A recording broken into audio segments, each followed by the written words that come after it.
Holocaust Memories, Never Forget. Section 2, Ahead of the Darkness. From the Enabling Act of March 1933 until Kristallnacht on the 9th and 10th of November, 1938. Part 1. In Mein Kampf, Adolf Hitler argued that world Jewry, rather than being based on religious beliefs, was unqualifiedly a racial association whose existence would bring about a racial tuberculosis upon the people. He went on to compare emotion-based anti-Semitism, which ultimately led to attacks and pogroms, with rational anti-Semitism, which was focused on two main goals. First, excluding Jews from all the privileges they currently enjoyed in society. Secondly, eliminating their presence entirely. He also emphasized that only a government of national vitality was capable of doing both.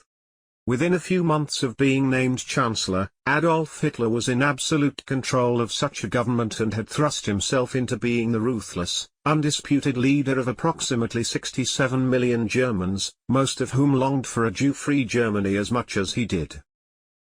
With the power given to him by the Enabling Act, Hitler immediately began promulgating laws designed to eliminate his enemies and solidify his power. Within a year, as many as 50 brutal concentration camps were set up, allowing him to detain tens of thousands of people who disagreed with his agenda. Along with arresting countless innocent Jews, many of whom died in captivity, he imprisoned the leaders of the Communist Party, social undesirables, journalists, newspaper and magazine publishers, political opponents, and anyone else deemed to be a threat to his power. It's impossible to list all of the means by which Hitler enacted his very well thought-out plan to destroy the German Jewish community, but below are two events which wreaked enormous havoc on the Jews during the first 2 months after he was named Chancellor. On the 22nd of March 1933, Dachau concentration camp opened. On the 1st of April, barely a week after Dachau was put into operation, Hitler instituted a nationwide boycott against Jewish commerce, during which thousands of SA members blocked entry to Jewish shops and businesses while waving banners with such phrases as "Don't buy from Jews" and "Jews are our misfortune." Even more constraints were placed on German Jews following Hitler's rise to power. On the 7th of April 1933, the law for the restoration of the professional civil service took effect, forcing all those with no proof of Aryan ancestry to retire. At the same time, Jewish lawyers were severely restricted to the number and type of cases they could handle. On the 11th, new guidelines came out defining what actually made one a Jew. On the 21st, Jews were forbidden to use any method to render meat kosher.